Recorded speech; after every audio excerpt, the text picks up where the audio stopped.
Because this is, without a shadow of a doubt, officially Soup City Sins, Sheltered or Saved. Before we begin, officially, my heartfelt thanks to each and every one of you all, because it is in fact an investment of time, effort, energy, and can't get our time back. And it's one of the many reasons why this hobby is important, special, and has as much value as it does. Because even as our bodies are constantly, constantly glycating into oblivion, this keeps our minds young, spry, and elastic. It teaches us to think around corners and to embrace the suckage so that we can find that small kernel of light, that small kernel of hope. We get the full measure of value for what that might mean. As dark as some of the subject matters are, as horrible and horrific as some of the events these characters manage to inhabit, underneath it all is, in fact, that small essence of hope, that small glimmer of light. And it's all the more special because it is found after swimming through 25 miles of human refuse of the imaginary scale. So thank you, and thank you. And without a shadow of a doubt, without much further ado until we don't, this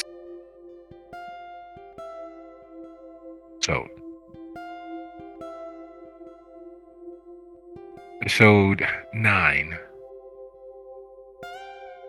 is entitled Gruesome Ends the Spring's Embrace. We left mid-conversation. We left mid the lady or the tiger decision that the coterie made, that a problem solved was worth its weight in gold. And in the presence of the proof that things were not as they should be with Theo, the coterie decided that his existence and their peace was worth more than all of their other previous decided upon courses of action. This was something that they would, in fact, risk their standing, their civil liberties, and all that they'd built over the last 3 years, being free of much of the efforts and labors of their chickens, of their decisions, of their choices to not act, or to seek the third option, or to wait for all shoes to drop. They decided to risk the sword of Damocles, to challenge Lady Nike herself, to engage directly, forcefully, and with all due agency in freeing Theo of what they suspect. Aaron, having driven like a bat out of hell, having survived the roadways of Chicago, forwards and back, through hell and high water. Miriam and Hestia sitting in close proximity to all of the horrors of their past, because it is in fact a horrible thing, dealing with powers infernal, dealing with the bodiless dead, dealing with things that had never been or might never be again. The things on the other side of the veil, those who greedily lust for life, lust for all of its brightness, its color, its warmth, even the pale warmth that the kindred experience in their forever night, is a boundless treasure to those bodiless dead.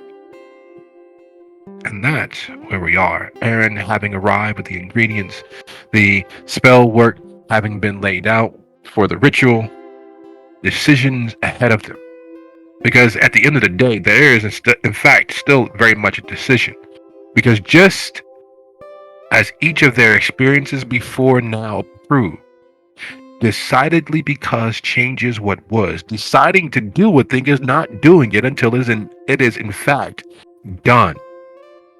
They've decided, they've made pains and taken action to support their decision. But following through preparing to do battle is another matter entirely.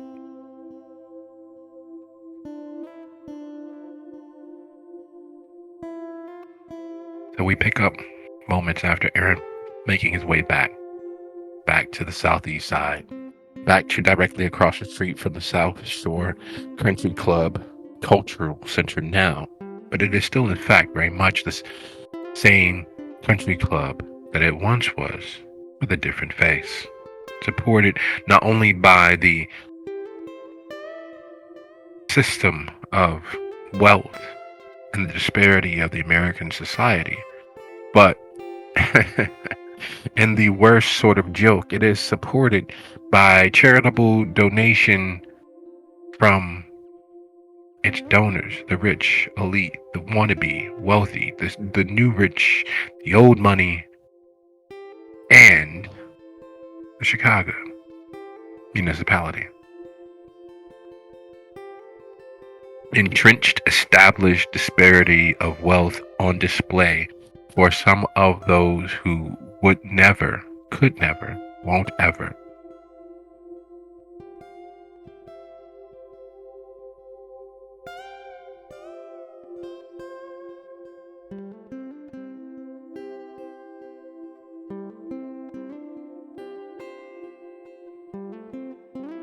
So, gang,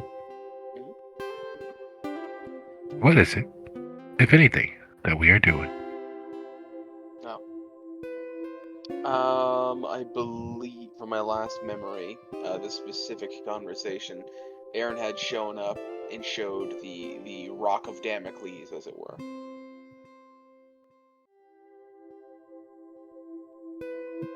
So he's just looks over to Hestia. Is there anything else that you need to get this show on the road? I'm more than happy to go out for another grocery run, but I feel like time is ticking.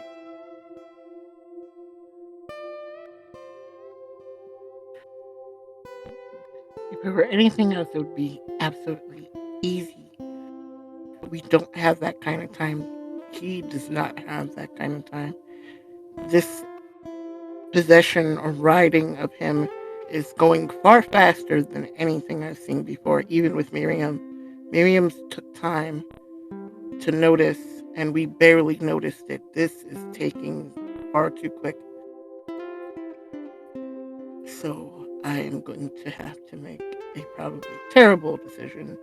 But what's one more on the fucking fire compared to what we've already decided to do? Well, they always rope you in with the promises of immortality, but let's be real here. That's not in the cards. Let's see how bright we can get this fire before it burns out, eh?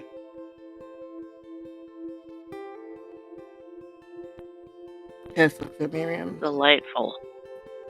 Okay, well, I guess that's your vote. Because I was going to ask, what do you want to do?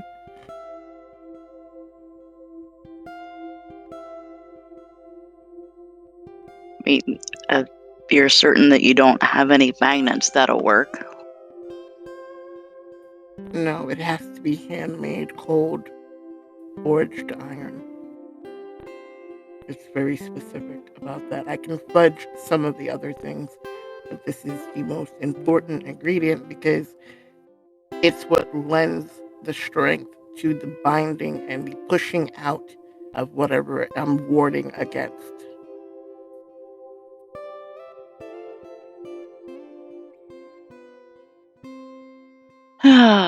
Frying pan fire.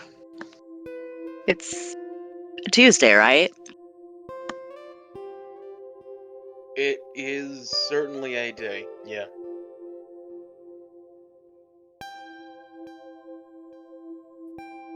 Okay, in that case, Hess will approach the rebar through the cement and carefully shave off what she needs into her ritual bowl and set about making a talisman for Theo to push what's in him out.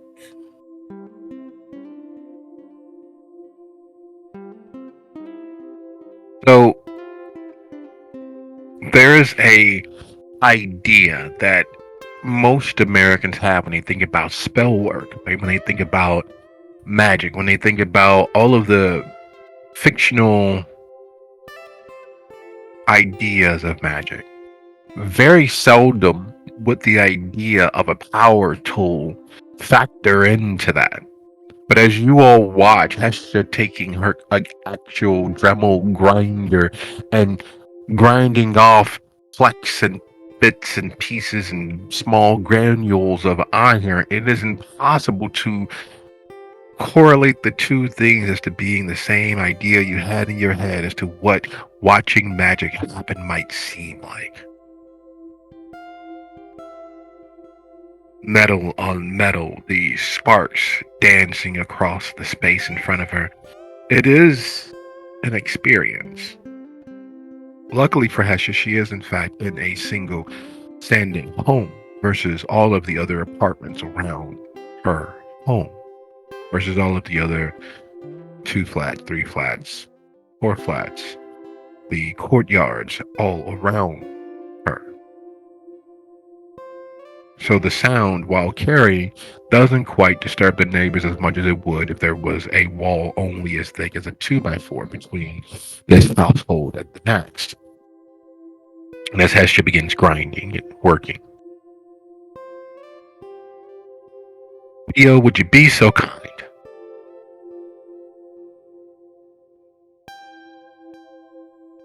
If you could put your finger on one singular moment where there was a before and after in his life, what would immediately come to mind? Before and after.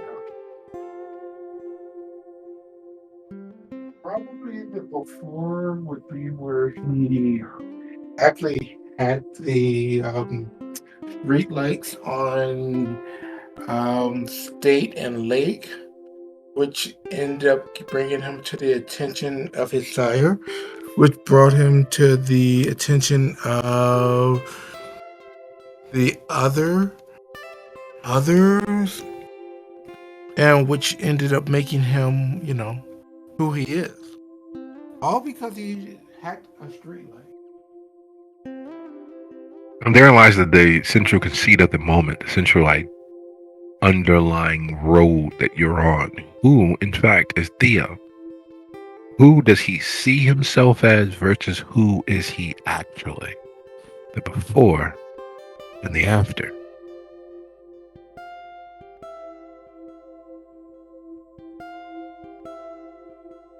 Definitely the before. Definitely the before. Doesn't seem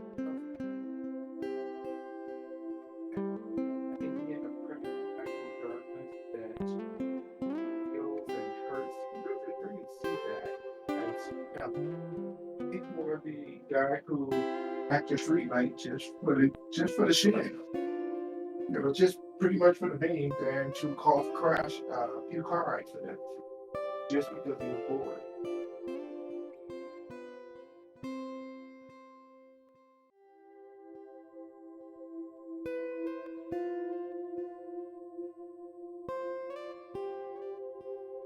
What would he give to be back there?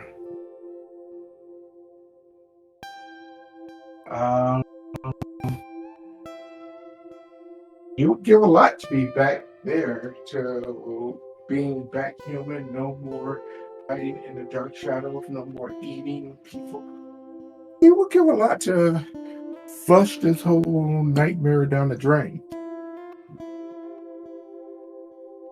What's a lot for him, considering he has the rest of forever?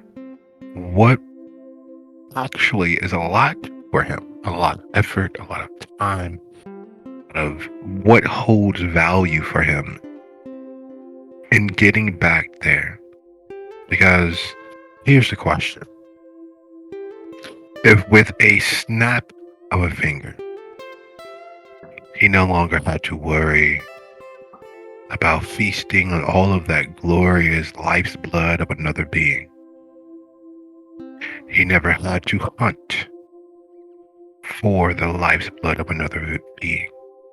He no longer had to worry about the political machinations of kindred the world over. He didn't have to bow and scrape and hold the line. What would he give to be free of all that? He would give a lot of effort and a lot of time if he believed that it could be done. As of right now, his sire said that it couldn't be done. It was kind of what it is. So he didn't really invest into it, but if there was a possibility that it could be done, he'd invested a lot of time and a whole lot of energy to get it done. You believe them when they said this was a one-way trip? You believe that there was nothing left for you besides this? Do you really believe that, or do you think there's a chance? Because if you believe that and you hold that as solid and viable, then what I have to offer has no value. I won't waste my time. But if you have the opportunity of going back to you, or better yet, let's speak plainly here and now, you and I. If you have the opportunity of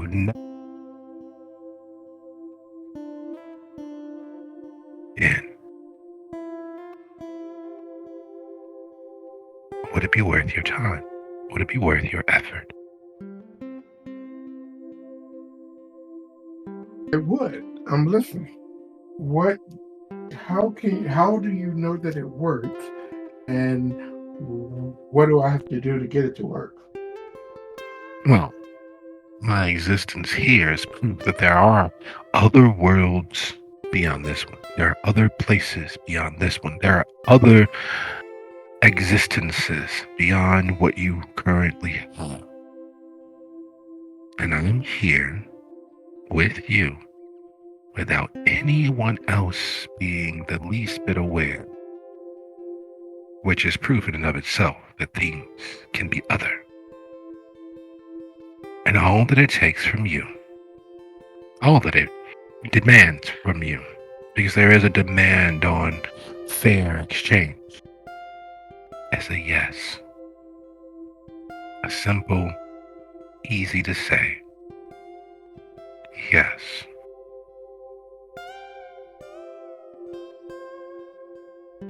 Theo looks around. What does he see directly in front of him? And to each side. Well, the grinding that Hestia is doing in preparation, the pacing that Aaron is doing pensively, trying not to fall sway to the annoying metal on metal grinding. And Miriam, what is it that you're doing besides sitting and sketching? She is just paying very close attention to what is happening. Like, it's almost like she's sketching absent-mindedly, but paying attention to what's going on around her, because this is not a good time for her.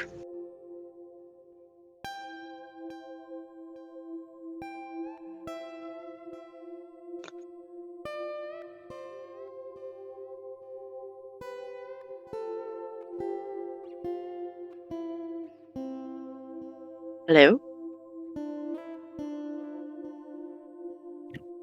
Just waiting on Theo to process what you explained in regards to what he's able to see sitting where he is. Oh, good. My voice has been connecting and disconnecting, so it's all sorts of fun.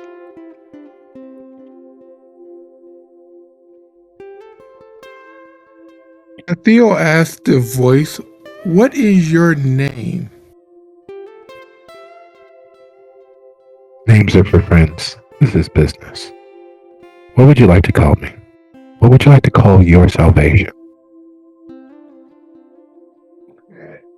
Yeah, but salvation is also only useful if I believe who the hell you are. I've offered many people of help and they found themselves just helping myself to their blood. So that doesn't benefit me at all. But neither does anything You else. come out of nowhere and you tell Oh me no, I didn't to come trust from. you, but I'd never ask for your trust. I wouldn't do that to you.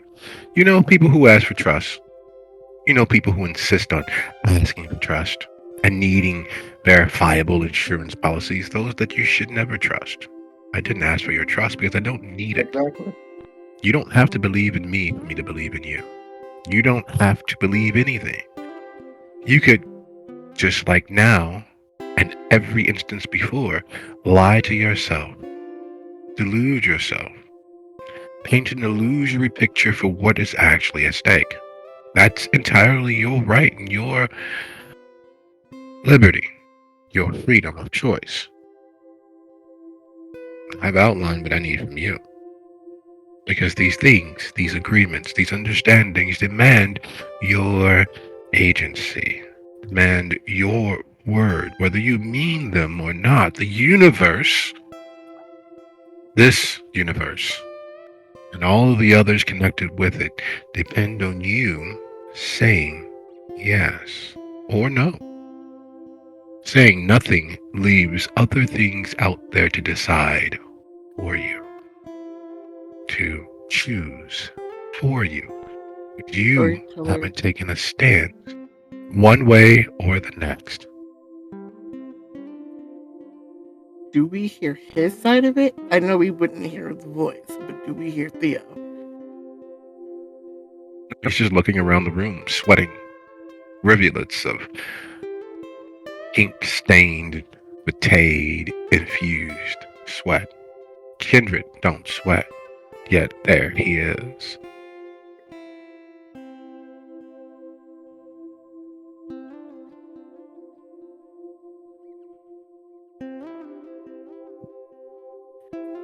And Cass wouldn't notice anything because she's focused on doing what she's doing. So she's going to have to rely on anybody else to notice if anything's off.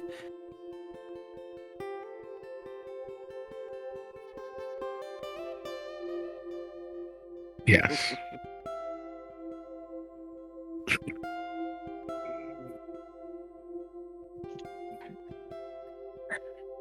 As much as I hate to admit it, Theo would actually go for it just for two reasons. Biting his lip, he looks up to the ceiling.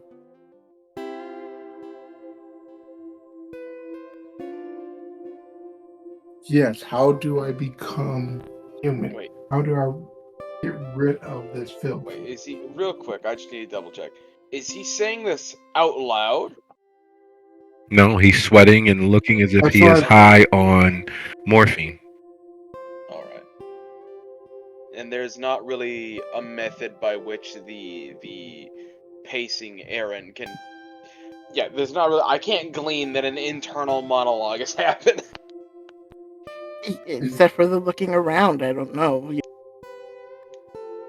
I mean, fuck, if I was stuck in the middle of a ritual circle with nothing better to do, I would also take my time and inspect my scenery.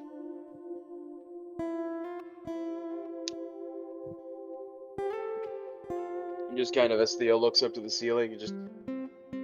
Are you okay, bud? Theo holds up a hand, kind of like he's writing in the air, and he writes the words talking to someone. You're just making gestures. Yes.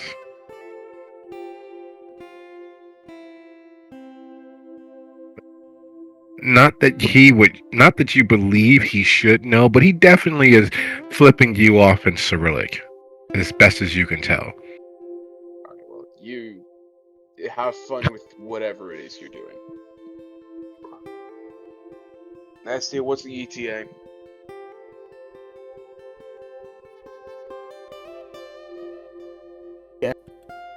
Well, I should have gotten enough materials for the spell, but then there's the actual working of the ritual. Yes, there is. And as you are attempting to ward, what is that?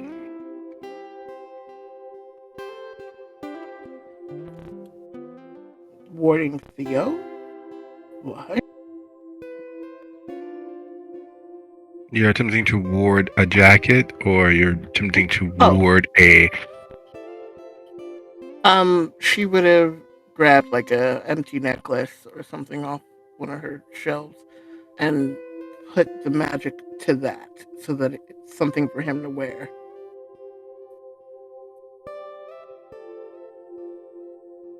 With that being a level 2 modified, it's effectively the similar time as a level 3 ritual, which is roughly 45 minutes. You need your blood, you need something relatively pristine and pure so that you can mix the items together while singing, chanting, or what have you, to imbue it with the power necessary for it to take. And it is a concentrated action. It is a sprint. It is a, I need to focus so that the full effort of my aura, of my magic, of my essence can enter into this vessel to protect from, to keep other spirits from entering wherever this necklace is.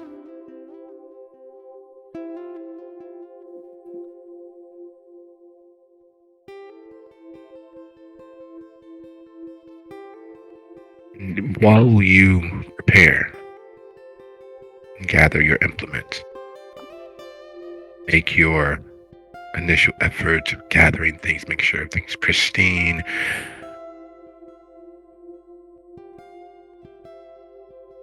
Intelligence plus blood sorcery. Or we're going to try to do it quicker, faster. Would you be so kind as to roll your composure plus blood sorcery? Just a random question. If I were just going to carve a symbol into him and pack this in, would it go quicker? You can always try to find out.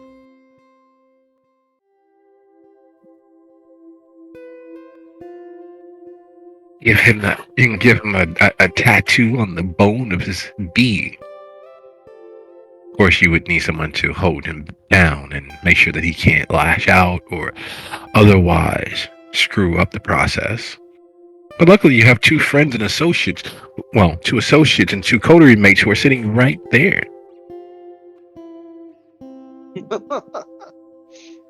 Way to cast shade, bro.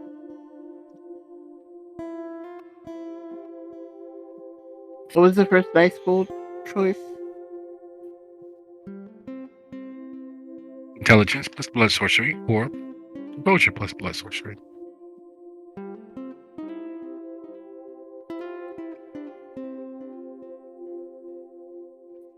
In this case, it's kind of a horse apiece. It's the same pool, so I'm probably going to go with composure. We need to get this done quick. Yes. Before she completely commits, she looks at the other two. Okay, I have a choice to make right now. One of two things. I can push it into this, and she holds up the little glass blown heart necklace. It's like one of those Pyrex glasses. Or I can put it directly on his skin, but if that was the case, I'd need you to hold him. And he can't move at all for the time it takes for me to mark him, which would be a half hour if I were directly putting it on his skin. It's going to be 45 minutes me putting it into this necklace. But he cannot move. I would go for the necklace because I don't know if you've noticed. Holding people down, not my forte. I'm much better at strapping people down than holding them. Okay, necklace it is. I cannot, once I start this, I cannot be pulled out for any reason where everything would be destroyed. All the work that I'm about to do, or all the work that we have done up to this point, will be destroyed. Alright, If I gotcha. can Keep you see. undisturbed and Pretty much. And well, then she will place the heart next to the bowl because that's one of the last things. Everything else is required before she can push the two together. And yeah.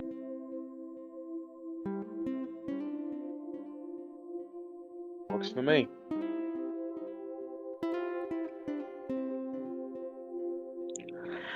Well, we've done more with less.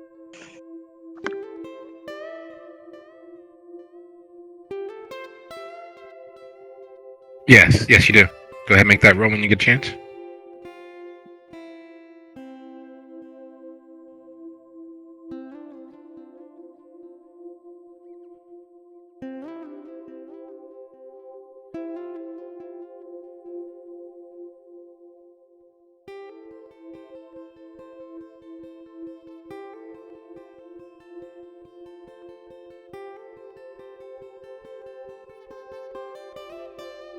I'm debating on whether that's enough of a success or should I go for more.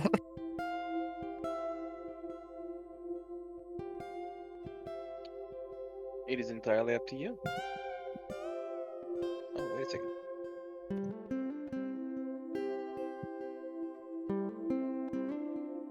Okay, that's 7 successes.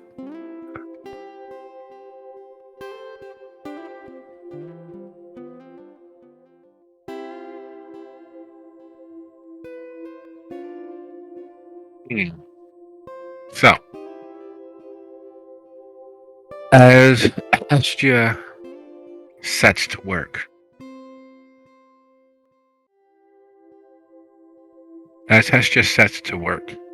and you all can feel the inexorable pull of forces that should not exist in this place, in this moment, at this time. The room is both hotter, above, comfortable, or kindred even, which is one of the true signs of hunters ever found out. That very basic, simple secret that every kindred who owns property, the gas bill or the electric bill is absolutely off the charts because of their dead state, warmth of heat, that internal temperature will always be higher than all of their other neighbors combined. They're always keeping their home easily in the neighborhood of 93 to 98 to remain comfortable. And as the room gets hotter than that,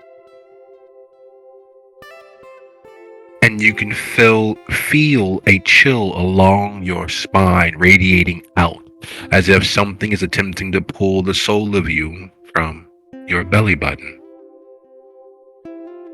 You shouldn't feel that.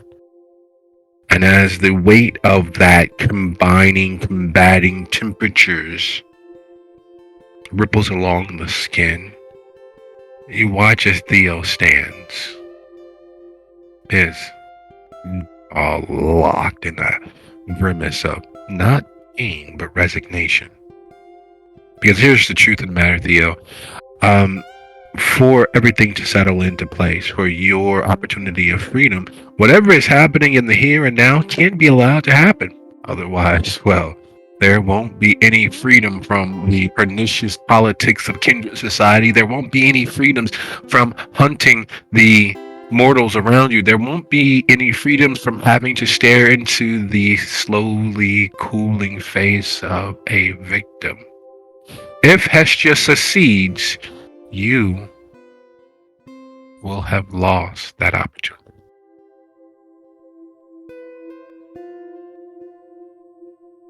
There is the simple truth of it all.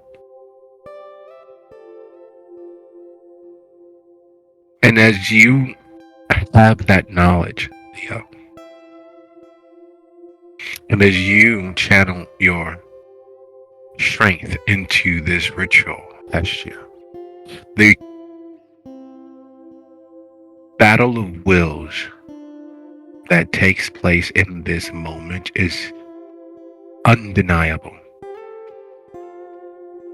Remember when you were a small child and two adults would vociferously vocalize their differences of opinions and how it would trill along the spine and cause the hairs to stand on end, unsure as to what you should best do to stop it from getting worse, unable to. That's what you, Aaron, and Miriam feel amongst all of that rising and falling energy. Theo standing like the very avatar of all the darkness in the world. And Hestia standing as that small sliver of hope. Long story short, the question that stands before each of you all is what do?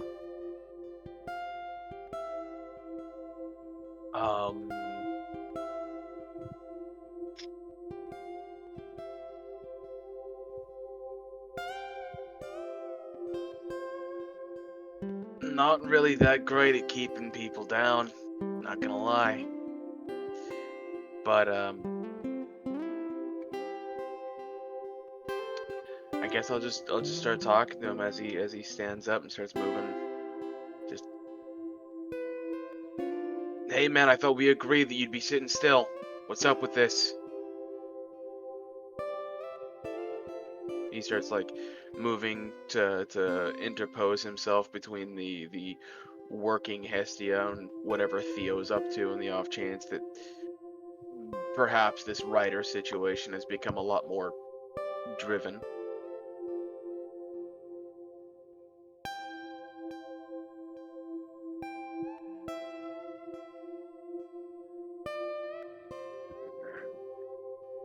Miriam will watch for a moment and stand up herself, move to intercept, but not actually do much more than that at the moment.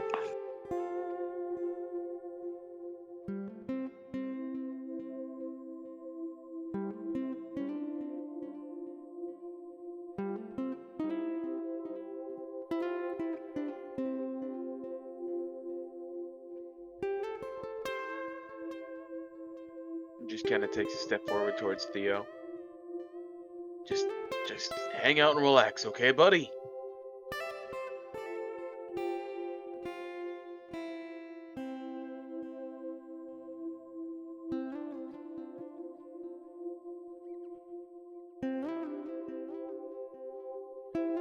No need for anything stupid to happen before this is all said and done.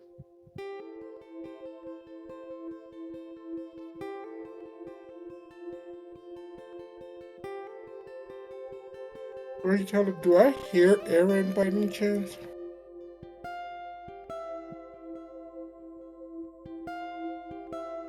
What are you doing?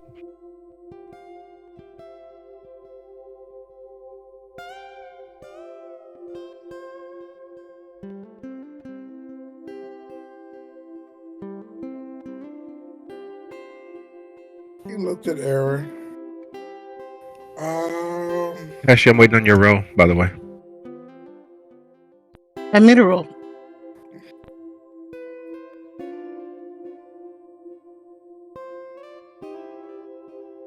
He looks at Aaron, Oh, then looks at Hestia. Hestia, do you have any spirits here? Hey, no talking to the lady right now. She doesn't need to be disturbed.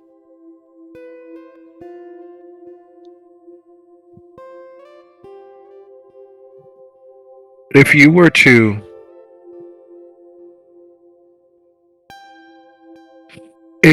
able to decide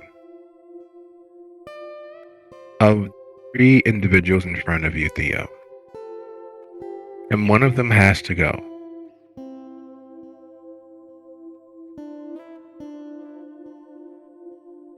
which would it be? If I had to get rid of one of the three individuals that's in front of me now, Yes, 100% so. Which would it be? Your tomorrow depends on one of them taking your place. Which would it be? probably Aaron. Hmm. Okay, that being the case, Heshu, would you be so kind as to go ahead and roll your dexterity and dodge? Theo, would you be so kind as to go ahead and roll your strength and brawl? And Miriam, Aaron, watching as Theo calmly speaks, as Theo calmly puts forth what's going on and tries to reach out, it is as if there is a switch thrown in his head. Something changed immediately upon the last syllable escaping. Fangs extended, fingers twisted into a rictus.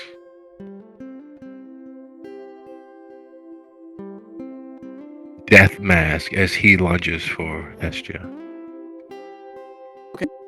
Wait, there's no dodge. What would... Dexterity athletics. There you go.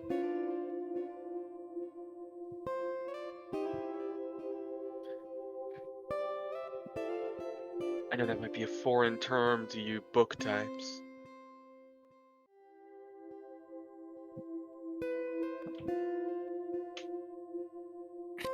Does rapid reflexes or cat's grace help me? Unless, of course, you don't want to maintain or attempt to maintain your spell work.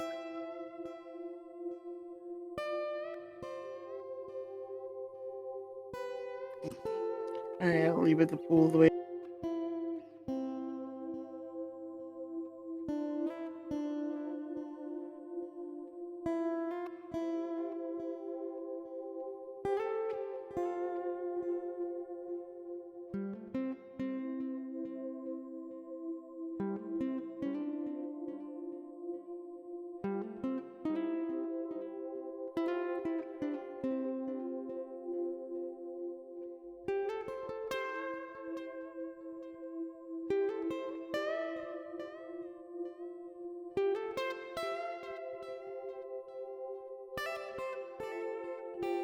Ooh, hot damn.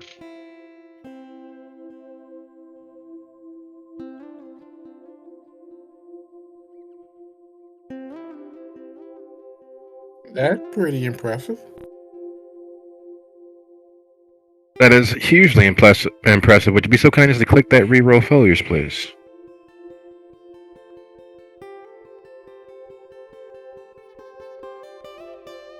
And go ahead and click that mark willpower use. Thank you very much.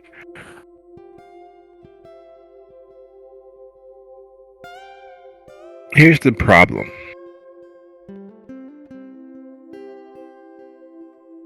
When you are at your greatest moment of success,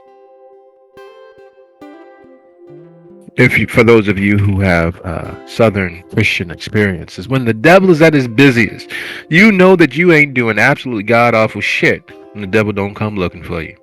But the moment you are nearly there, the moment that you are doing right is when the devil sticks out his hand and starts digging through your pockets. That's exactly what happens with Hestia and Theo in this moment. As you attempt to distract it, talk Theo off the ledge, Aaron, as you watch that change, that monstrous, demonstrable difference happen all over Theo in the blink of an eye. Miriam, the sheer ferocity, the monstrous force of will,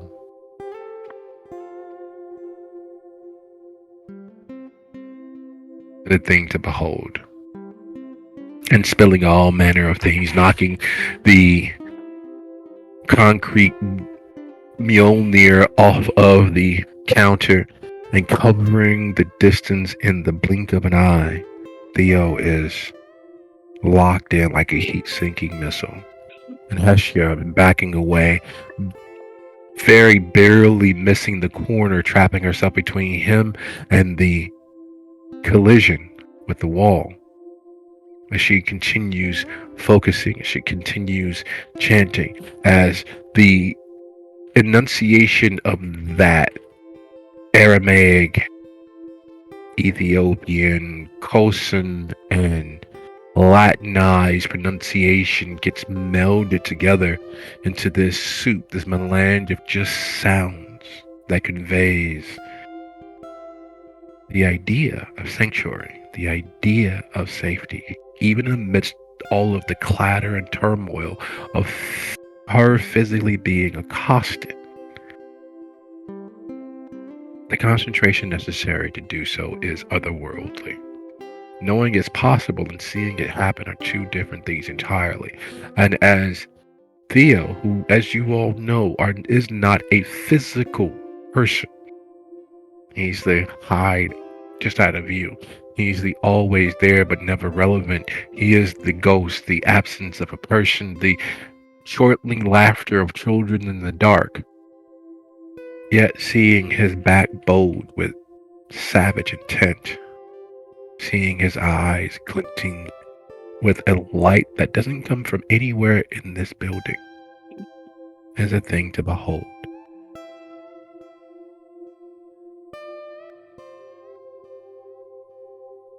All of that to say, once more, what do? As you watch Theo attempt to very much kill, ring, throttle, and otherwise Right. destroy Hestia.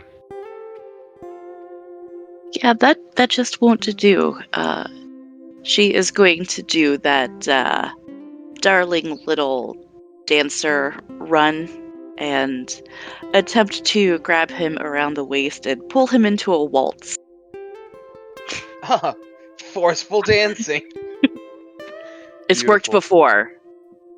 I will point And out. I suppose since she's going on the offensive, Aaron will take the defensive route and just kind of try and intercept his next lunge on Hestia, rather than having her disturbed.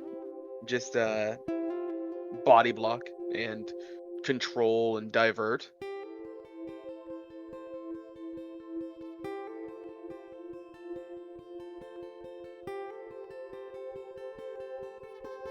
And Tess is going to use the time given with Aaron in front of her, staying close behind him, focused on what the fuck she needs to finish.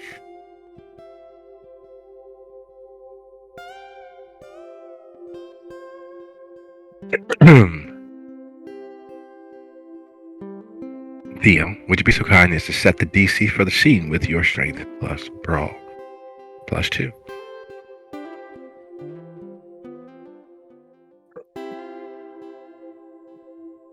Strength plus brawl plus 2? Correct.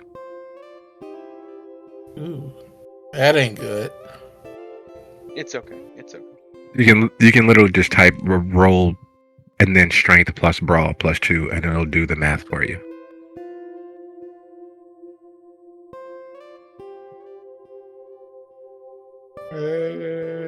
Do I spell out strength or just STR?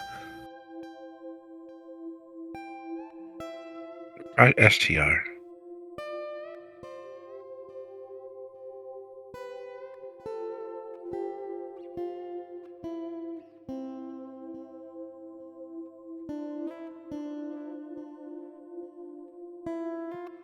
That DC is set. You can go ahead and roll your dexterity, and It did not do that.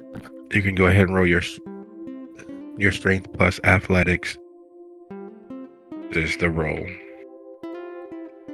Once that is set, you'll need to be one higher to be effective, and the same for you. Although in your case, it's strength plus brawl or strength plus athletics, Aaron, right?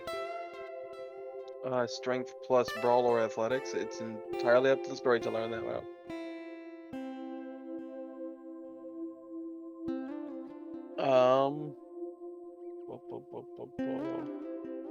I'll go. I'll go athletics. That's my superior pool.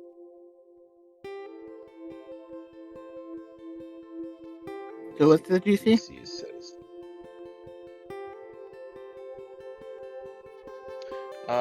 From what it looks like, 3, correct?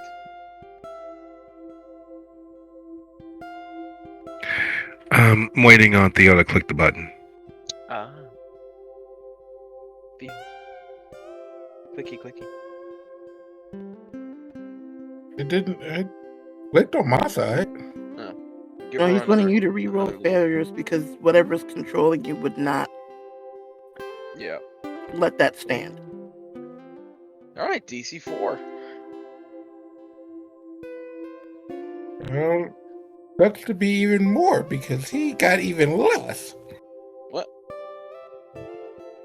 All right, and oh god, give her a shot. Excuse me, sir. How about no? Why, God? Why do you do these things to me? Because it's fun. Oh man, Theo- Hestia, we're suffering under the same fucking thing.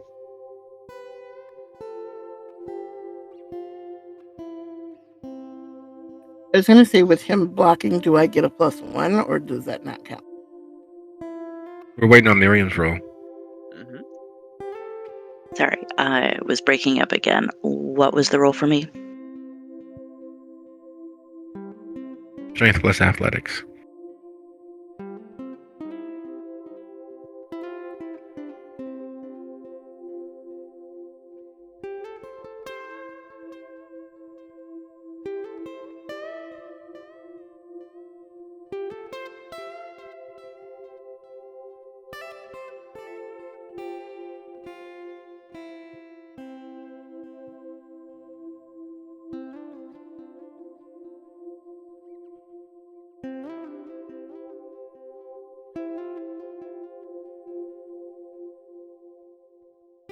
Hey, Hestia, do please roll very high. I don't get to add anything. No. You have never You seen can add the damage of this punch. You have never seen Theo as bestially feral as he is in this moment. There is a difference to the way that he is standing, the way that he is moving. There is a forthright directness in that that is absolutely unbecoming.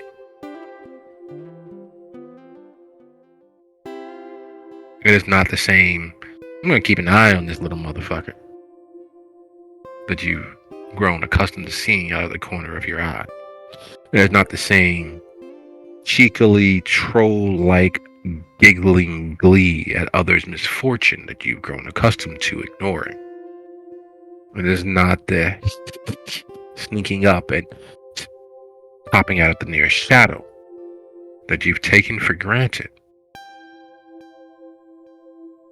It is, in fact, something else.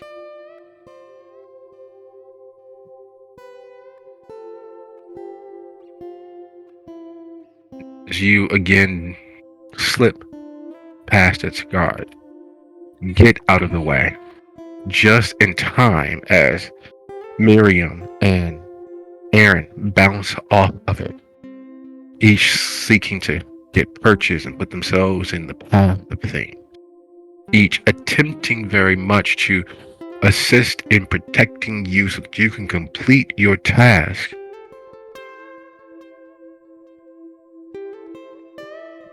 The question becomes, do you cease or do you persist?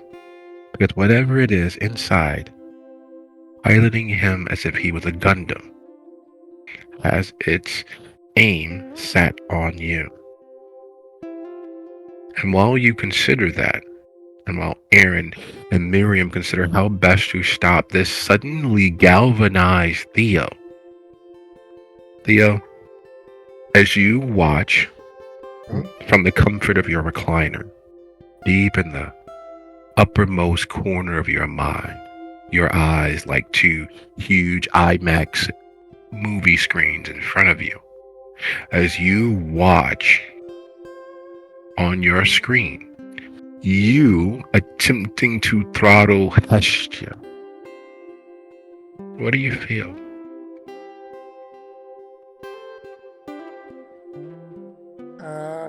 Anger, actually. Anger. Excuse He your feels that anger. he was kind of lied to. Lied to. Lied to? How were you lied to? What was exactly This doesn't stated? have.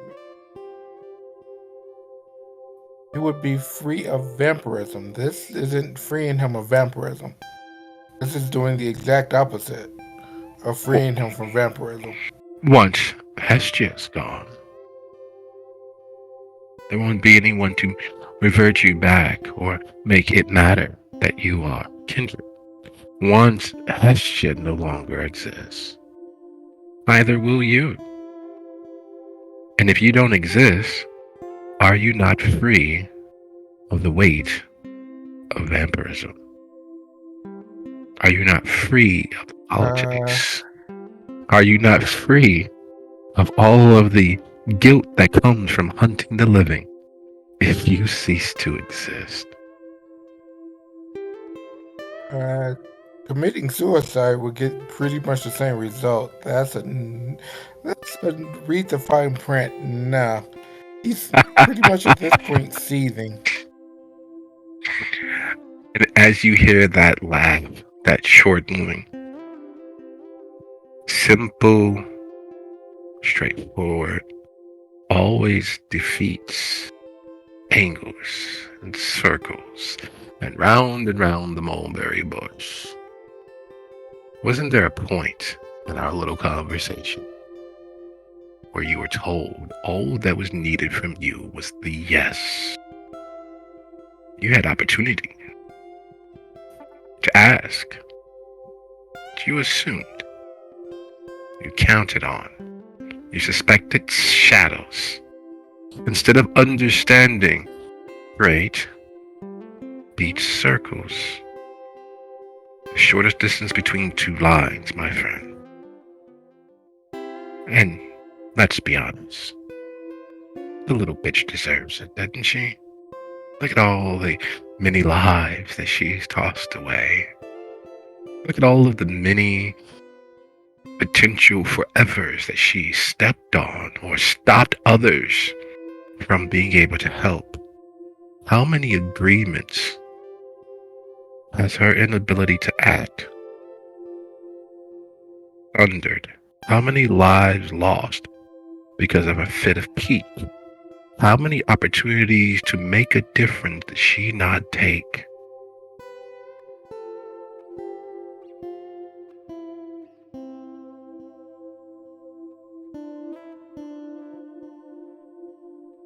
If you That might be true. If you survive this, ask her about the little lady taking groceries home to her family who happened to be moving through a churchyard while she was there. A church, a sanctuary, a place of support. And yet, what happened? If you survive, doubtful that you will. Now sit back, baby. Mama's driving. Would you be so kind as to go ahead and roll your strength plus brawl plus 2? And while that is happening, you all see a small pause, a small interrupt of whatever signal was taking place as Theo looks out from himself. You can see the mannerisms change as instead of a hunched, angry little thing, Theo is there. The way that he stands, the way that he cants his head, the way that he considers the space about him, and then it's just like that, it's gone. There was a moment, a micro fraction of a second where Theo, you are sure was actually Theo. Whatever this is now, as it lunges for Hestia. What do?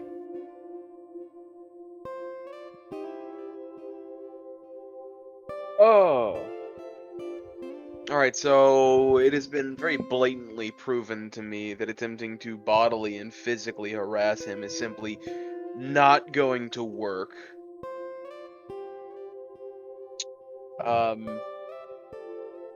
Person would knock him out, but that's just me. At least in this moment, like, Aaron attempting to intercede, like, that moment of physical contact and interaction, at least from, like, trying to put myself in the world, to Aaron, you would have felt at least doubly strong as him. Like, that wouldn't have been one of those, like, I feel as if I can knock you out things. That's like, this is a wild animal things.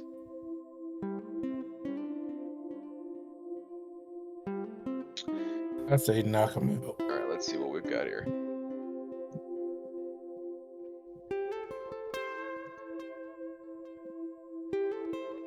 Yeah, no, I'm aware. Which is probably better for my well-being, and worse for my pride. And kind of knowing that oh god, that's ugly. Oh god, why? Why are you rolling like this, Theo? And kind of knowing that almost What do you mean? that almost casual sweeping aside that was inflicted upon Aaron, making him feel like a little child. It doesn't really feel like he can manhandle this individual. The only thing I can you're doing fine. The only thing I can possibly think to intercede here, and at the very least slow. What's this? Oh yeah, not non-lethally manhandle him. I have a choice of either trying to hit you with the champla or trying to blow your kneecap out with a pistol. You tell me what your preferred direction is. I personally would stake me, but that's just me. I don't have a But stake. you could always shoot me in the knee. Okay. You're in a building, wooden chair. Yeah. But yeah, shoot him in the kneecap. God, I don't think I have a stake on hand. You can always decapitate him. No, that's not. No, That's I'm so not gonna permanent, though. That's a little bit too far. What I'm trying to do is just slow him down. Is it? What? Is it too far? That is a little too far. So just quickly reaching into my leather jacket, I'll pull out my OTS and try and slow him down. But I'm not aiming for anywhere like vital. He's kindred. Everywhere is Well, I vital. mean, if you Right. do decapitate me, it would slow me down a lot, though. You know what? I actually In all I fairness. forgot. Shooting a kindred in the head actually will just slow them down. Right? Why am I aiming Yeah, for pretty kneecaps? much. I could just, fucking remove his temporal lobe. Or it'll piss him off more. It's fine. It's totally fine. Yeah, well, that's the avenue through which I am attempting to slow down this monstrosity. Are you trying to dome him? Yeah, fuck Or it. are you just going to just shoot center mass and try to hopefully that a tribute of damage will take care of the rest instead of trying to make a called shot?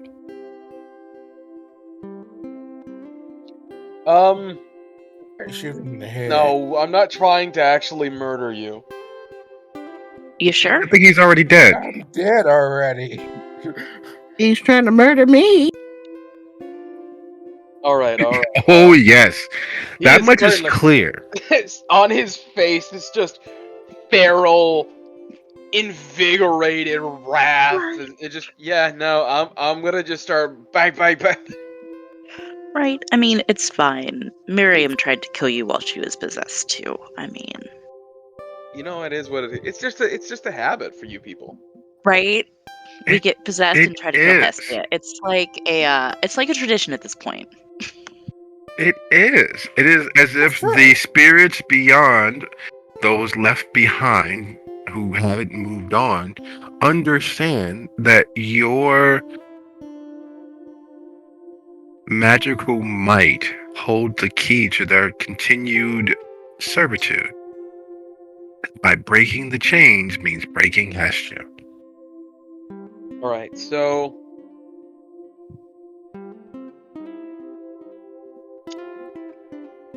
yeah, if I'm trying to do less in the way of damage and more in the way of slowing him down, would it be required to be a cold shot? You aim at a small body part, a leg, an arm, a elbow, the third pinky finger he has. Yes, it will be considerably more difficult. Center mass is easier. Worst Aim case little, miss scenario. big, aim big, miss little. All right, Theo. I'm sorry. Worst case scenario, I torpor you. I'm just gonna aim center mass. If I clip a few vital organs, Just it is don't what it is. shoot me in the hand. What's wrong with Just don't shoot me in what's the wrong hand. with your hands? He needs those for later. He's a hacker. You're Yeah, right. he has a website he needs to get to. I'm gonna give you the Holy Christ treatment. All right, so for this roll, what do you want me to throw? Strength plus firearms. Your Oh. DC is 0 because he is not in any way targeting you or Miriam. Okay. It is 100% whatever is guiding and pulling his strings is aiming for Hestia. It is targeting her with its very essence. Beautiful. Okay. And with the idea of I'm not Each gonna try. success, I'm each sorry. success above 1 will remove one of his successes. And right now, you need as many of those successes missing as possible. Because it is 100%, without leaving any damage, going to have that at a DC that Hestia must use to avoid this third and final round to complete her ritual. If she All right. fails, Absolutely. it will take complete control of Theo. If she fails, there's a very good chance that it can or might spread.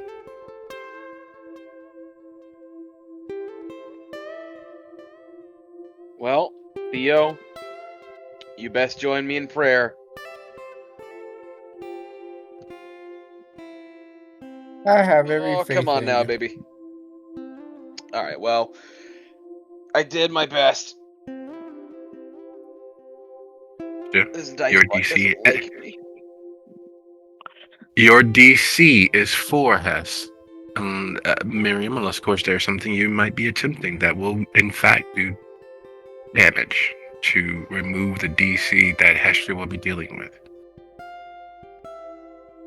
Miriam's not so much into the whole damaging others thing, except for certain situations, which this is not one of those. So she is actually going to do her best to be a distraction. She is, just going to bite her wrist so that, there's some blood scent in the air, trying to distract him over to her, banking on either she hopes that she understands and knows who this possession guy is, since he said a couple things. And she's going to call out, "My love, my protector, I need your assistance."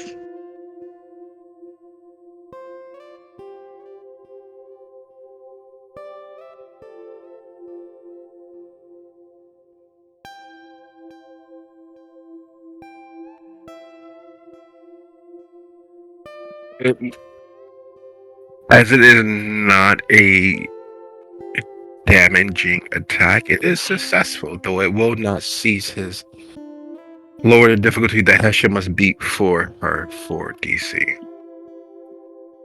Because it is not a singular spirit, it is a conglomeration of past spirits that were planted for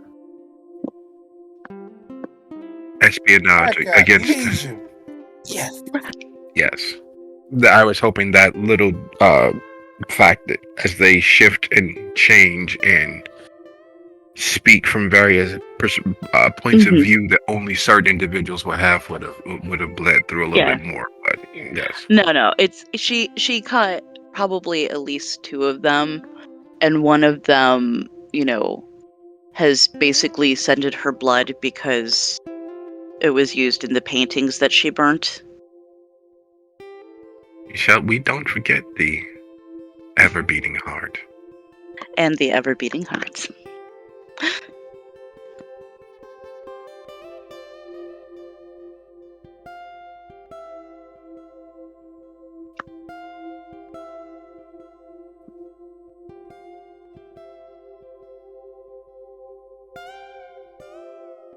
I take it succeed at a cost is off the table.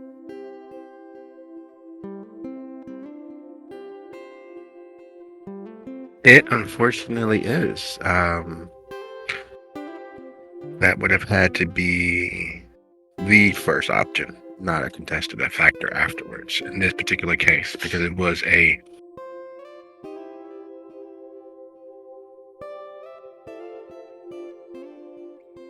goal was to lay you low. Its goal was to stop you from completing your spell.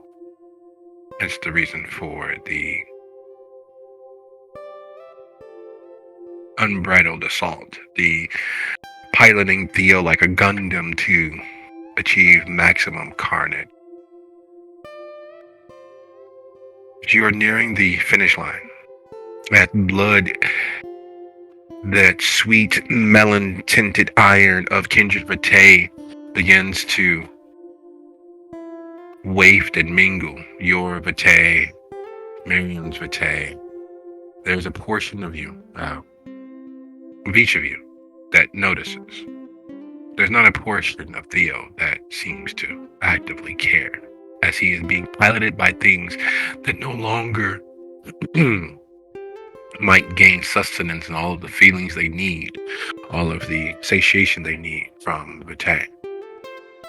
Not near enough nor in full enough possession of him to gain anything from the Vitae all around it. Its goal, its target, feeling the fullness of success, sinks fangs and fingertips into Hestia as the efforts of her spell and ritual are nearly coalesced, right at the point where it goes from percolating to full-on bubbling. Right when it gets to the point where a second more and it would be absolutely, irrevocably successful. She needs to hold her concentration a hair's breadth longer. 2 points of damage more. And it would have been. Unfortunately, those 2 points of damage did not happen. Unfortunately, success was denied. Just as the concentration is right at its perfect, near crossing the finish line, the bowl is knocked askance. Fangs sink into her flesh. The fingers dig into her small yet voluptuous form, causing the concentration, the finalizing of the spell to arrive. The magic was raised, the energy was summoned, and it was close enough to taste. Its blood-stained tears leak from from Theo's eyes, as the vitae and iron and magic that was in the bowl clatters to the floor. It's the scent of kindred pate and spiritual triumph mingle into the most annoying and noxious incense possible. You've never seen Theo so bestial. And as you look into those blank, bestial eyes, you are fairly sure you won't see them as anything else ever after. Play of his possession settles in. It is 43 after the hour. Let's take a full 15 and be back here at the turning of the hour.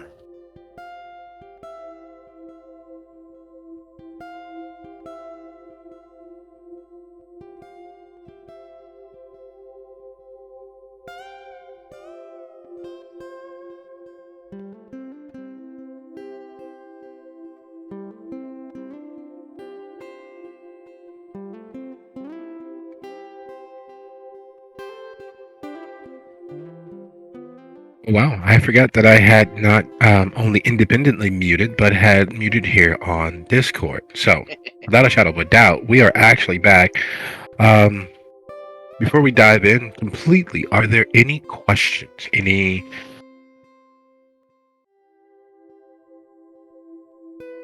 considerations?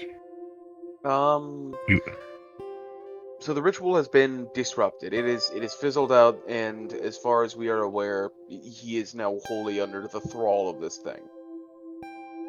Yes. All right. There is no shadow of a doubt. There was a violent exhalation of energy. Instead of a targeted laser sealing in of the energies, instead of it being directed and controlled into a form that was usable, it petered away and was sent drifting out into the ether. Somewhere in the dark, there's several score of spirits laughing in glee. Somewhere out there in the dark, there is the full realization that if but for, and yet,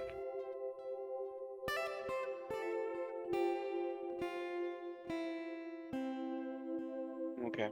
And last but not least, as we come back into the fold, as time renews itself, my initial assessment, does this thing seem to, now that it is disrupted its caging, be on the path of relenting, or is it still fervently attempting to tear into Hestia?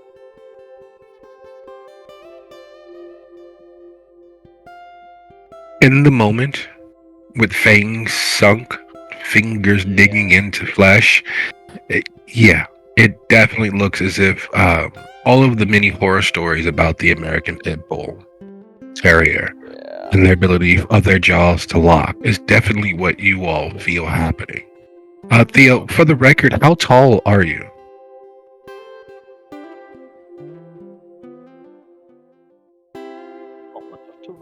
Theo is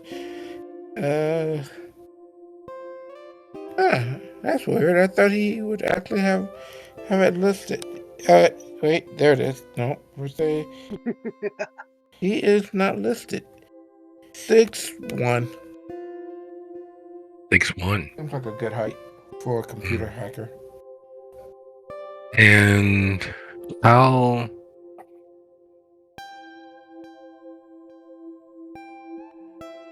What's his body type?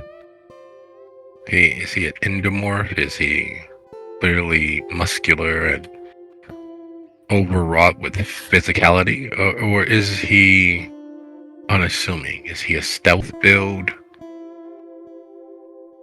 Yeah, he's pretty unassuming. You probably wouldn't even notice him if it wasn't for him, chewing on Hestia right now. And for the record, how tall is Hestia? She's 4'5", not even 5 foot. So nearly 2 feet of difference. So even unassuming though he is, Theo in close proximity, mouth bent towards the task, fingers gripping. Is monstrously tall in comparison, but only in comparison. He is monstrously wide, but only in comparison. Because Hestia is, at 4'5", as we've all envisioned, very curvy, very soft and rounded, short and small though she is. In comparison to Theo, she is, well, she's Scrappy-Doo to Frankenstein from Scooby-Doo. She is pocket size.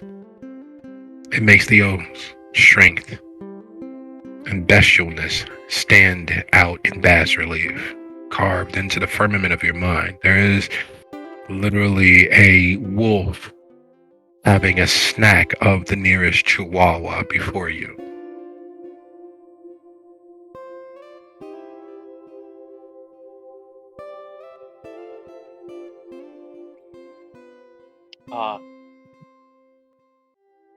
Okay. That gives me a good understanding of what the hell is happening.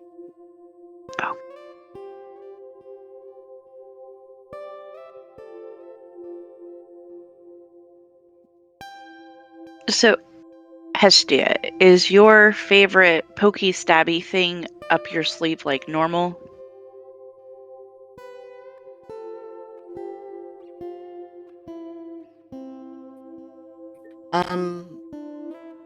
Usually she keeps it on her. But this time I think she was using it because it's typically a ritual blade. She was using it with a ritual to have cut herself, so it would have been on the table, and which probably, when he jumped over it at her, would have got knocked somewhere. So she doesn't have it on her to defend herself with.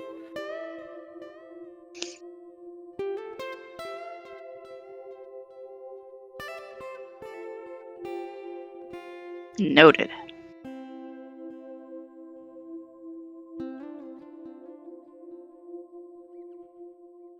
Any other questions for clarity? Is there a way that perhaps, not saying definitively, but perhaps, is there a way that he could take a moment and have a moment of clarity, burning his willpower, so that Hestia can get a moment of reprieve?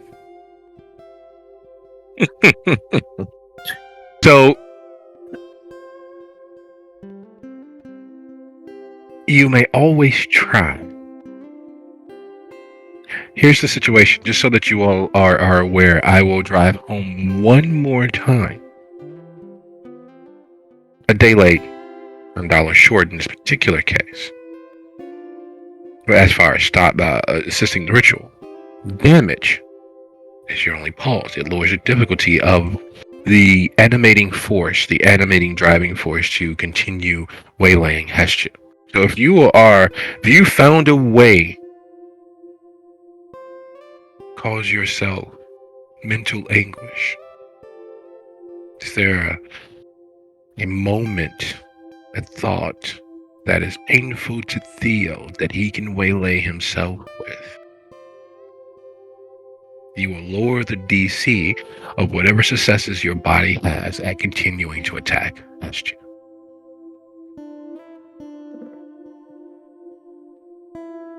Okay. Painful.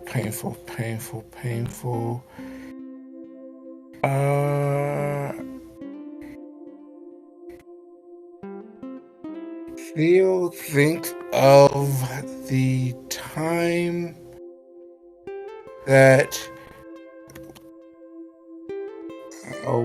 the first time that he actually lost a hacking duel, because it actually shredded a lot of his information, his father's information, and his brother's information all got hacked at the same time. And it was the most humiliating thing that has happened to him, because the hacker in question actually became an enemy to the point where he actually killed him once he became a vampire. How is that humiliating? He got revenge. How's that painful? He got revenge. He made the scales balance. What was the actual painful part of that? Because he physically bested this person afterwards. Vampirism gave him the strength to overcome a previous enemy. Where's the part? Where is the actual pain? Because if it's about pride, he won't have to worry about that any longer. If it's about his sense of self, he doesn't really value what he is. Where's the pain? Where's the sensitive portion that he is exposing to these many colorful things out there beyond the veil that knows him, has gotten his okay?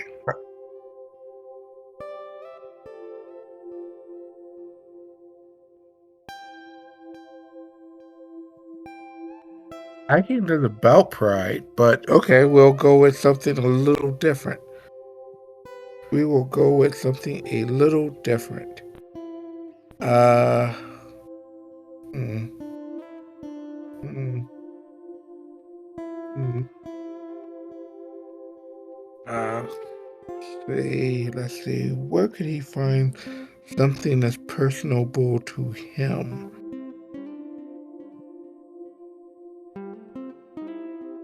Ah, let's see. I'm gotta think of something painful that would be to him that he would care about.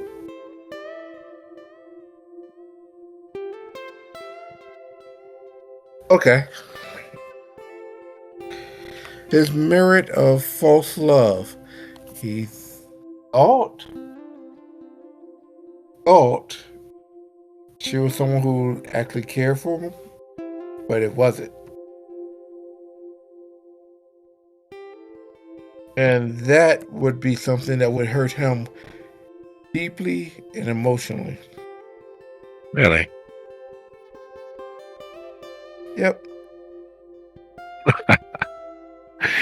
Deeply and emotionally. You.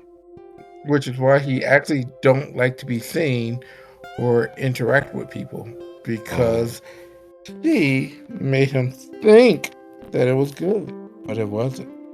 Lies. All lies. It was all lies. Yes, Theo. All lies. The truth of the matter is, and let's examine, shall we? She loved you. Not in the way that you deserve. Because when being perfectly honest, you know in your cold, unbeating heart that you don't deserve to be loved. You don't deserve to be seen.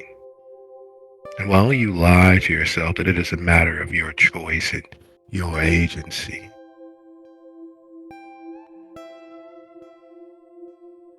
you are not worthy of love, nor to be held.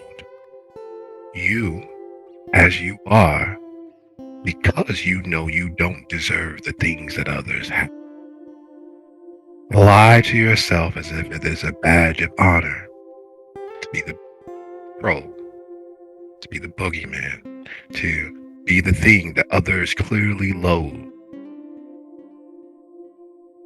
It through agency of others. Why don't you admit it? Why don't you embrace the fact that you know that you are beneath even that dog deserves? You know that you aren't worth it. It wasn't a choice on her part. Her love for you just proved to you how false everything else about you is. Your face in the mirror, a lie. Because every time you try to meet your gaze in the mirror, there's nothing there for you to see. You don't love you. You wish you were something else.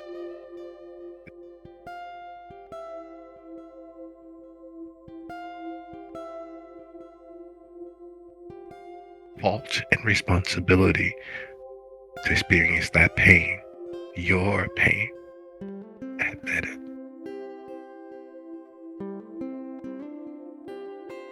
As the voices assail, and as the voices dig in, as the voices use those kernels, connecting those dots, to be so kind as to roll your resolve plus composure. After which you will roll your strength plus brawl plus 2 reduced the successes by your successes with your resolve plus composure. All right, I can do that.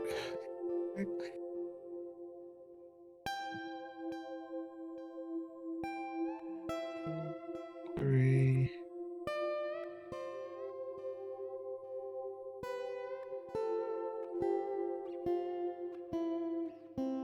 The effort? Are you going to dig deep? And you do. What's your willpower looking like? Do you still have any left to spare? I have one left. Oh my god. Spirits have infinite willpower. Yes, they do. You Nearly said there. one strength and Strength plus brawl, brawl, plus right? yes, strength plus brawl plus 2. Hestia as Theo, the monstrosity of that all that he is savaging. There's not the normal, the kiss-laden bite, the sinking of fangs, the penetration of flesh, the exchanging of pleasure that is beyond measure. This is that animal working of bone that is still attached to their prey. This is the divestment of flesh and viscera. This is, well, absolutely ungodly. You have his spit, his potato tinged and laden spit in places that you know it shouldn't be. There's an understanding that proximity and touch increases everything. It can heal, it can mend, it can strengthen the resolve, it can bolster the spirit, and far too often in the day in and day out of every night existence, it can do as it is doing now and harming. As it works and savages you. See, the joy and depression laden tears streaking down its cheeks as if it is a being of two things at once, as it works at your flesh. What is it that you are doing? Aaron, as Hestia, pinned and being mauled, what is it that you do? And watching its focused ferocity on Hestia, Miriam, what is it that you do?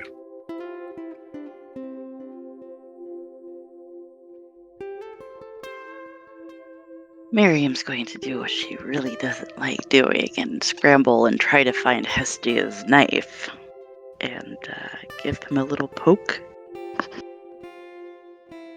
And Aaron, having, I believe, bottoming out this 5-round cylinder in his last attempt to thwart this creature's advance, is just going to begin pistol whipping the side of his head to try and get him off of her.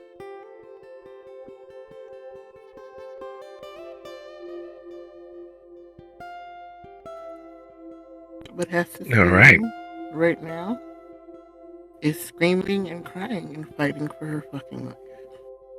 She is so much smaller than him. He is so heavy. Her hands are clawed at his chest, trying to dig her way through him through a blur of blood tears. Because all she was trying to do was save his life, and now her life is forfeit if he doesn't get stopped. So that's all you hear is screams of Theo, please, and her clawing at his chest, clothing getting ripped as she's pinned underneath him. She can't see or hear anything but what's in front of her.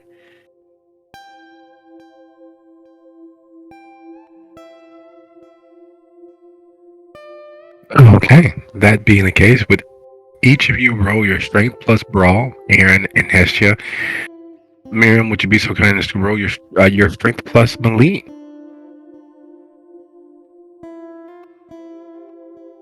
Aw, pistol whipping doesn't count as melee. Oh, that's right, it does. You're absolutely correct. You're not just smacking outside the head with your brass knuckles. I can see that. Could I make an argument for Dex since I'm trying not to hit Hestia? No. I tried. Let's be perfectly honest. Size difference alone, you would literally have to try to hit Hestia. She effectively has full cover from anything that you may attempt. If you were to use an area effect weapon, she still has the chance to dodge with her size in comparison to Theo.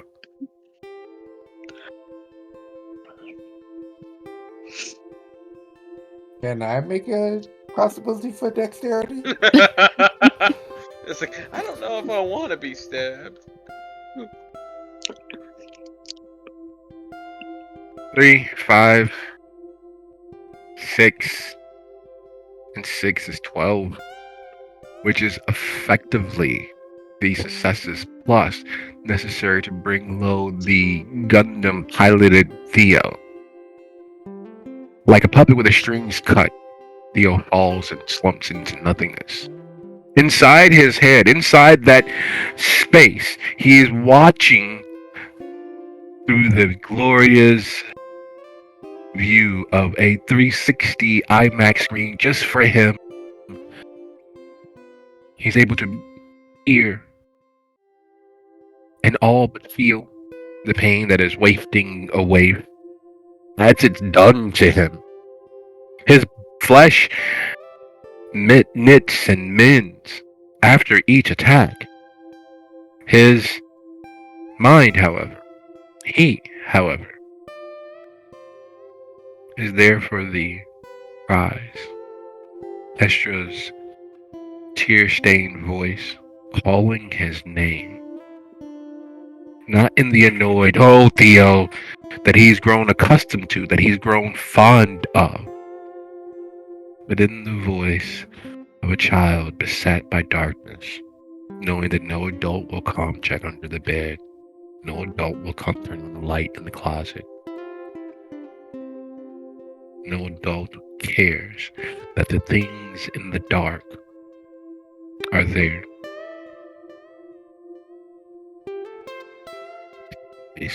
That he hears from Hestia. The truth bombs of those things inside him, those things inside his head, don't really matter or compare to knowing that he is that thing in the dark, Hestia. And as the body slumps, with the unadulterated, obliterative damage done to the body, the reality as to what monsters you each and every one are sits there bare for you to see. It took 3 kindred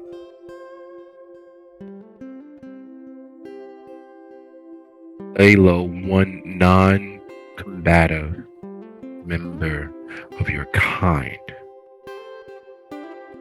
Theo's bronzed body, lacking the heat of the sun, untouched by the sun's rays in years, is still strong enough and fortified enough to cause grievous damage.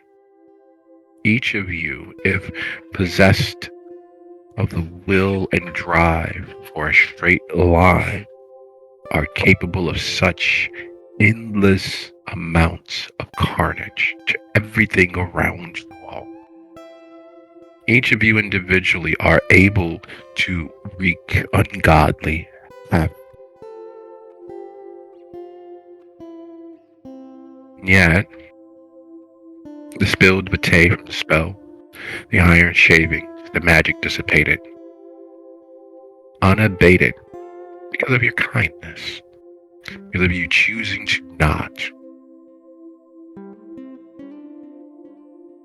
No good deed goes unpunished.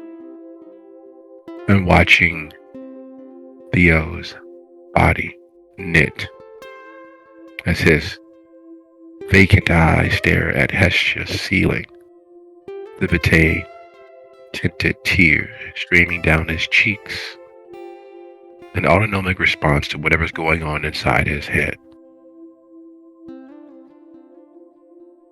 There is a lesson somewhere in all of that, but it misses each of you. Because what you see there is not Theo. It's what each of you could do to the world around you, if not for your kindness. The results of his successes in this moment are directly, exponentially, and inexorably linked to your willingness to not be that which you are. Beast. And in the quietude of the body finally dropping, Hestia's tear-filled voice still there echoing. What do? Her first thoughts are to get as far fucking away from him as possible, so she is scrambling backwards as fast as possible with her hand on her throat, holding it together. Completely in fight or flight and PTSD. Miriam will point at Aaron and tell him take care of the body, and she will go find a blanket to wrap up Hestia up in. Just kind of looking down at the form of Theo, shakes his head a little bit, grabs him by the boot and starts dragging him out of the room. I'm gonna have to find a nice, quiet place to stuff you for a little while, bud.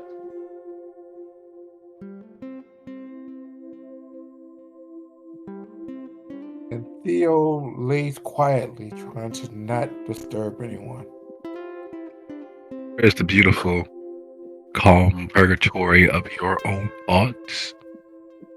It's the peace and quiet as close to sleep as any kindred ever gets.